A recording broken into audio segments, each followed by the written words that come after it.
Pintu studio Tonight Show Premiere telah dibuka. Untuk penonton yang tidak menonton TV, dipersilahkan masuk. Kurus banget lu, asli. Datang dari sini pewot banget nih orang.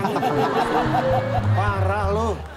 Bisa ngomongin yang enak-enak aja nggak? Enggak, gue dari tadi ngeliat gini kok nih orang pipinya naik banget. Gue pas ngeliat aja berasa, ini bukan Desta ya? Gue gitu. Biasa. Lehernya jenjang lagi. Udah gue kira Mas Kiwil tadi kurus banget. Kiwil.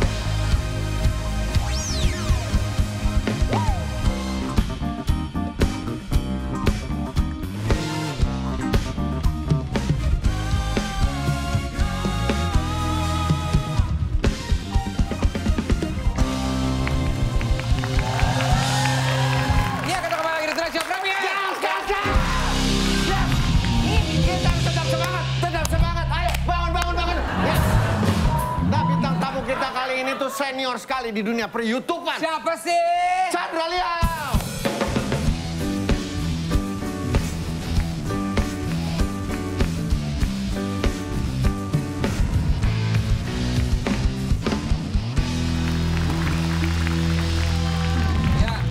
Ya, Chandra Liao. Asik banget nih diundang lagi nih ke Trust Show. Selamat kembali ya. Kembali ke kehidupan. Kehidupan ya. Iya. Oh ya, kemarin kan kemarin sempat kena ini Emang dia. kenapa sih itu? Apa? Emang ada apa sebelumnya? Ya. Ada Nggak usah dibahas lagi lah ya. Ya kan belum tentu itu benar atau nggak kan. Bisa aja itu hanya sebuah fiktif acting untuk likes. Waduh, udah bercanda kan? Enggak. Saya emang beneran. Tapi beneran kemarin itu beneran. Si Tokin dia. Si Tokin ya. Dan itu menyulitkan semua hal lah. Tapi di satu sisi menyadarkan saya juga gitu loh. Kalau ternyata ada rencana yang lebih berarti belum selesai gitu loh. Gitu. Tapi boleh tahu nggak apa yang terjadi setelah itu? Apa yang berubah dari diri Chandra Liao? Berubah yang pasti rekeningnya ya. Iya betul sekali. Mahal teman-teman semua ya. Yang masih nggak percaya akan COVID itu mahal kalau mau sembuh. Jadi ya tetap berjaga diri aja sih semuanya sih. Tapi after recovery-nya udah gimana? Udah sih, udah. Ini nggak usah kayak gitu, maksudnya justru saya pengen tenang, rileks, santai kita ngobrolnya gitu. Aku kayak khawatir. Tidak perlu dikasihani lagi udah justru. Ya, Thank you Enzi. Tapi alhamdulillah ya, cuma dia si Tokin ya. Gue mendingan begini sekarang karena masa-masa sedih sudahlah, udah lewat gitu. Ya udahlah, yang penting lewat udah, yang penting sekarang kita ngomongin yang enak-enak aja. Wah itu berapa hari kena si Tokin? Oke, kita ngomongin soal ini kan termasuk papa YouTube ya. Papa YouTube. Termasuk pelopor YouTube Indonesia juga. Legenda hidup. Aduh. Biasanya tuh legend harusnya sebutnya kalau udah selesai di... Lah kemarin kan gak jadi kan udah hidup lagi nih sekarang. Lu yang mulai lagi sih. Tapi ditarik ke belakang sebelum lo mulai YouTube, lo memang tertarik di sinematografi? Iya, emang kebetulan pelajaran ataupun yang saya belajar, yang saya cari untuk belajar itu emang sinematografi, film. Sempat ada akademis nggak di? Sempat tahun 2012 waktu itu gue kuliah sinematografi, tapi penjurusannya itu setelah semester 3, pertama DKP dulu baru masuk sinematografi. Di mana waktu itu? Di UMN. Universitas Multimedia Nusantara. Oke. Iya. Itu tuh sempat dapat ini juga ya, katanya bikin film pendek terus juara. Pas saat itu Iya betul. Jadi in order untuk masuk kampus tersebut karena saya tidak punya uang, jadi saya berkarya bikin film, masukin ke lomba yang ada yang mereka bikin, dapat juara 1, akhirnya beasiswa 15 juta di tangan waktu itu. Filmnya tentang apa itu? Maksudnya itu film pertama, dapat juara pasti akan berkesan. Filmnya sebenarnya agak kontroversial gini, karena ibu saya adalah pendeta kan. Nah itu sedangkan saya bikin film waktu itu arahnya violence, ada darah-darahnya, tembak-tembakan. Nah ibu saya kayak, Tuhan tidak pernah mengajarkan seperti ini, jangan main seperti ini. Wah akhirnya nggak bisa kan. Akhirnya saya diem-diem masukin ke lomba ini. Menang ternyata ibu saya kayak, oh ya udah baik silahkan lanjutkan. Ternyata terbukti lewat karya gitu loh bisa. That's why nyokap lo di awal-awal tentang gara-gara itu. Gara-gara violence gitu loh. Apakah berubahnya gara-gara menang itu atau ada proses lagi? Gara menang kayaknya. Jadi nggak perlu keluarin duit kan nyokap gue. Jadi kayak ya udahlah. Katanya tragedi 98 sempat membuat apa ya, lu jadi akhirnya trigger untuk mencari penghasilan sendiri. Emang kenapa? Di 98? Iya, Karena ada kerusuhan ya? Iya ada kerusuhan 98 dan karena saya termasuk kaum yang minoritas yang jadi korban, salah satunya keluarga saya juga. Jadi otomatis semua harta di rumah harus pertama diambil dan juga harus dijual gitu loh. Oh itu sempat kena jarah berarti? Dijarah? Kena jarah. Jadi ayah saya punya pabrik. Pabriknya karyawannya jarah balik itunya. Pabriknya. Gitu. Itu suram banget 98. Suram, iya makanya. Nggak usah dibahas kayak gitu, kita bahas yang seneng-seneng aja lah. aja makanya. Cukup sampai sih bahas gitu. Tadi dia mau bahas nih. Dari sinematografi bikin film pendek terus tiba-tiba jadi bikin YouTube. Awalnya tuh kepikirannya gimana Kak Chan? Sebenarnya simpel sih karena media untuk menyampaikan skill sinematografi ya video sekarang trennya di mana ya di platform ini kan YouTube ya udah. Waktu itu kan sebelum tren berarti kan Chandra? Sebelum jadi tahun 2008. Jadi total ya saya sih ada target sampai ya 2023 itu 15 tahun berarti. Atau saya bertahan sampai 2023 di YouTube. Dulu yang awal-awal bareng lu tuh siapa sih Chandra? Kalau bareng sih sebenarnya nggak ada yang bareng-bareng banget. Cuman kalau kayak zaman-zaman dulu tuh di YouTube itu ada Bena Kribo. Oh Bena iya. Kribo, Kribo terus ada Aulion namanya, terus Skinny Indonesia 24 juga yang sudahan juga kan dia di YouTube. Terus kurang lebih situ sih. Tapi tadi lu sempat ngomong kayaknya sampai 2023 dia jadi udah memutuskan masa jabatan sampai Bukan, nah makanya jadi 2003 15 adalah tahun. evaluasi saya untuk lanjut apa enggak nih di dunia Kenapa ini. sih kalau sekarang banyak YouTuber yang memang kayak tadi siapa Skinny Indonesia terus, Jovial dan Andovida Lopez. Kenapa kok dia memutuskan akhirnya berhenti? Ya itu urusan mereka, saya udah gak mau jelasin lagi. Ini kan acara Bukan, kita bahas yang enak-enak aja lah. Jangan bisa ketemu Jovial dan Andovida lagi dah. kontroversial. Bukan. Kita nggak usah bahas mereka, tapi lo sendiri punya rencana bisa memutuskan bisa terus atau stop. Berarti kenapa? Apa sih kenapa? Kenapa yang terjadi? Kenapa? Dia gini.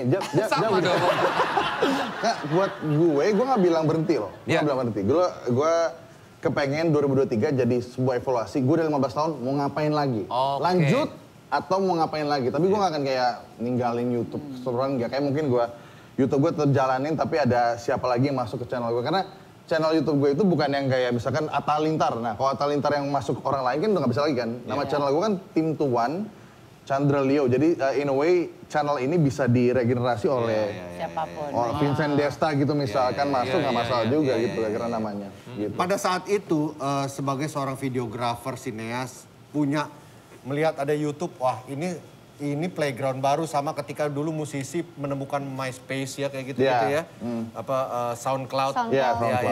Ada platform buat menampilkan karya pada saat itu. Karya pertama yang lo unggah di YouTube apa? Karya pertama, jadi sebelum semuanya heboh dengan YouTuber gaming ya.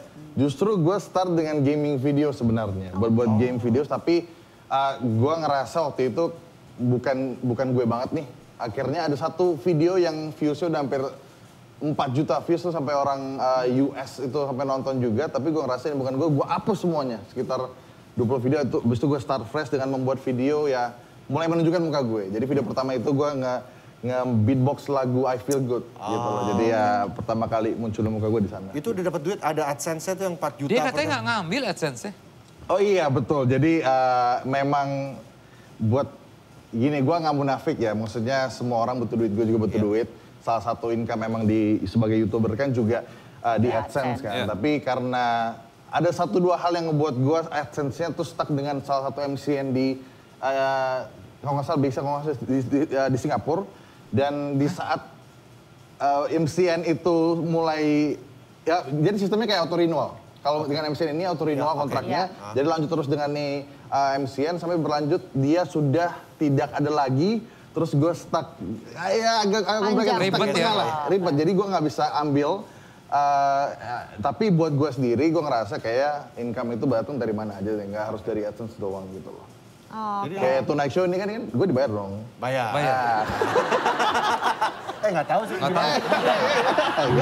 Itu deal-dealan lo gimana kita nggak ngerti. Berarti dari awal lo nggak ngerasain AdSense dari YouTube dong? Apa pernah? Justru pertama kali AdSense muncul di Indonesia, gue jadi salah satu orang yang pertama gitu loh. Karena kan 2000 itu programnya namanya sebelum AdSense itu namanya YouTube Partner. YouTube Partner itu yang bisa menghasilkan atau memonetize kontennya. Itu di tahun 2011-12 tuh udah ada dan gue udah ada di sana. Nah, under manajemen itu ya yang Tapi sekarang udah ada AdSense yang bisa diproses sampai detik ini juga enggak? Belum ya, jatuhnya masih nyangkut. Sebenarnya gue tinggal restart ulang lagi. Ya. Cuman ya itu nggak jadi prioritas untuk restart ulang karena again income gue mungkin nggak dari AdSense sekarang. Nah, Tapi pertanyaan. pernah ngintip gak itu berapa jumlahnya? Ya nolnya sih ada 1, 2, 3, ada 9 ada lah. Yang gue nggak bisa gue ambil. Mau gue urusin nggak? Tapi bakal persenan buat gue. Kalau lu bisa urusin boleh dah, bener dah. Emang udah complicated ini kasusnya. Waduh, Nah Chandra, gue pengen nanya video yang lo buat, film pendek yang lo buat untuk masuk dapat beasiswa, lo posting nggak di YouTube? Iya ada. Ada ya? Judulnya Lost the Beginning. Ya itu. berarti sekarang kalau lihat YouTube lo ada tuh ya? Ada. Udah 9 tahun lalu kayaknya. Pengen lihat gue. Iya, Lost the penasaran Beginning gua. apakah salah satu terinspirasi dari kejadian 98 itu? Maksudnya bilang. Oh enggak. Jangan. Iya. Tapi lagi ke situ deh. Lo cara lo menjaga kualitas konten Konten-kontennya. gimana sih, Chandra? Buat kita YouTuber baru kayak kita gini nih. Gini, sebenarnya sekarang di kondisi kayak semua bisa bikin konten apa aja. Iya. Cuman balik lagi ke lu mau dikenalnya sebagai apa gitu. Semua orang kalau bikin konten yang sama, berarti kalau misalnya mau diingat atau dikenal ya jadi samar-samar karena semuanya pada bikin konten yang sama kan. Iya. Yang mudah atau ringan. Tapi buat gue mikir ya karena gue oke-nya atau bagus ya di production yang teknisnya bagus, sinematografi ya gue mau dikenalnya di sana gitu loh. Dan emang butuh effort lebih, cuman at least gue dikenal dengan sesuatu yang beda gitu loh. Gitu sih. Nice. Kalau jumlah subscriber menurut lo menentukan nggak? nggak? Kalau gue ngomong gini pasti bakal backlash karena buat gue udah gak penting lagi. Tapi pasti pada ngomong ya gara-gara subscriber lu kalah dari yang gede-gede kan ya. Buat gue subscriber udah bukan jadi patokan sebuah kesuksesan ya. Karena kan angka adalah angka kayak gue lebih prefer hasil atau karya yang gue bikin. Kayak misalnya gini deh, tahun lalu gue sempat bikin, ya gue mau bikin lagi tahun ini itu Rewind Indonesia. Iya, itu kan ditungguin banget 2020 tuh. mau dibikin, 2021 lagi mau jalan lagi. Mudah-mudahan kita bisa sukses bareng-bareng. Jadi di tahun 2020 itu gue kayak stop bikin video sekitar 4 bulan. Dan 4 bulan itu gue fokus untuk bikin Rewind 2020 yang viewsnya mencapai 30 juta sekarang. Nah kalau dipikir-pikir kan jadi sebuah return juga gitu. Kayak kalau misalnya gue bikin video per minggu, satu video 500 ribu, ya 30 juta bagi 500 ribu udah kayak berapa tuh? 50 minggu gue bikin video gitu loh. Dan gak harus di channel gue, yang penting kan in the end ini sebuah karya yang gue tuangkan di sosial media juga dan gak berarti harus ke channel gue, gak harus orientasi ke channel gue. Gitu. Kan kalau tiba-tiba ini misalkan sebuah PH besar, Pak Ram Punjabi, Manoj Punjabi, gue bayarin lu bikin film. Atau sudah terjadi? Mau nggak ada produser film ya dengan ya nama-nama besar udah PH? Udah Kemarin pernah waktu itu. kamu bikin film juga. Oh kan dia main film juga itu yang sama. Sketchnya Jovialda Lopez, dia minta gue untuk bikinin film judulnya Bucin itu oleh Rapi Film waktu itu. Oh, Rafa. Udah di OTT waktu itu kan ya. Iya, akhirnya jadi Netflix Originals. Main film juga tuh sama si itu kan siapa? Action Jota Slim. sama Juta Slim. Iya. Kalau Judulnya itu apa? kan Hit and Run. Itu gue sebagai talent tok doang. Oh, tapi lu tertarik banget gak untuk jadi director gitu maksudnya? Sebenarnya Nextnya. tawaran director udah ada dari tahun 2017.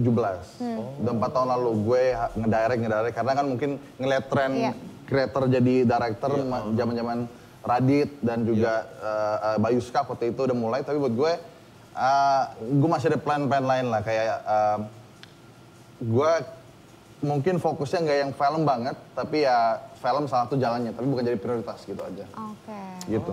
Berarti sekarang lagi proyeknya lagi yang terdekat adalah bikin yang tadi itu yang 2021. Yang Rewind Indonesia Rewind 2021. Ya mungkin Bapak kalau mau produsin saya bikin film ya bisa juga gitu. Pak produser, Iya kan? ini bagus nih. Ntar lagi banyak masalah saya juga ya. Mukanya muka pengen curhat. Iya.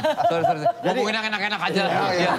Jangan mancing saya untuk ngomong yang nggak enak lagi ya. Gue pengen nanya, pengen tahu dong mimpi besarnya dari seorang Chandra Leo apa sih? Ada banyak mimpi. Kenapa gue di satu sisi membuat konten yang jatuhnya gue jaga kualitasnya di sosial media, di YouTube terutama ya. Mimpi yang paling pertama adalah gue pengen YouTube gue jadi standar paling rendah untuk para konten kreator. Oh, keren. Jadi YouTube gue itu standar terendah. Kedua adalah dengan adanya gue di 2023 nanti yaitu 15 tahun, berarti udah ada title, gue adalah konten kreator udah 15 tahun, jadi gue udah bisa membuat sesuatu kayak sekolah. Jadi kayak gue rencana mau bikin kayak Tim Tuan Academy, kayak master class untuk para konten kreator yang tapi sah gara-gara gue udah 15 tahun. Gak yang kayak tiba-tiba baru setahun di YouTube, jadi ngajar-ngajarin jadi orang gitu loh. gitu ya. Jadi sekarang target gue ke situ sama ada plan 8 tahun ke depannya. salah satu kenapa juga kemarin gue ketemu dengan Pak Wisutama juga akan global rencananya. Tapi belum bisa dibuka. Gitu. Kita doakan ya semoga mimpi-mimpinya tercapai. Amin. Tapi lo berarti masih akan masih cukup lama aktif di YouTube berarti ya? Iya, kurang lebih. Dan masih akan terus ngulik kreatif di YouTube kan? Kepanjangannya kan soalnya masih banyak masih ya. panjang yang akan sebenarnya. bisa dipikirin. Tapi lo enjoy di film nggak? Yes and no, karena emang apa ya, film gue lebih ke produksi banget ya, produksi film, dan gue mengerti bagaimana di Indonesia gue melihatnya sepertinya gue belum merasa nyaman untuk masuk atau ngelola film industri banget gitu loh. Jadi yang untuk sekarang masih 50-50 lah dengan film industri Indonesia.